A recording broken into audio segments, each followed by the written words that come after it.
மனசுல இருக்கிற வழிய சொல்லிக்க இங்க யாருமே இல்லை. அதை வெளியே சொன்னா கூட இந்த காயம் ஆறப்போறதில்லை. எந்த தப்புமே பண்ணலன்னு உணருது மனநிலை. ஆனா ஏதோ ஒரு தண்டனை அனுபவிக்கிற மாதிரி தான் இருக்குது சூழ்நிலை. நான் எவரையுமே எங்க குற்றம் குறையெல்லாம் சொல்லிக்க வரல. இனி எந்த நியாயமும் எனக்கு தேவையும் இல்லை. என் சந்தோஷம் அது முடிஞ்சதுதான்.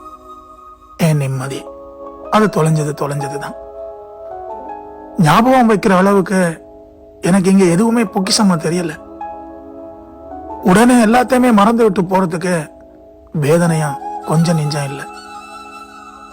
மறுமுறை மன்னிச்சு என்னை நானே பலமுறை ஏமாற்றி விட்டேன்.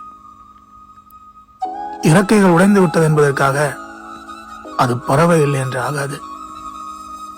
என்னை இப்படியே விட்டா கூட போதும். நான் ஏதோ ஒரு வழியை தேடி எங்கேயோ போய் தொலைகிறேன்.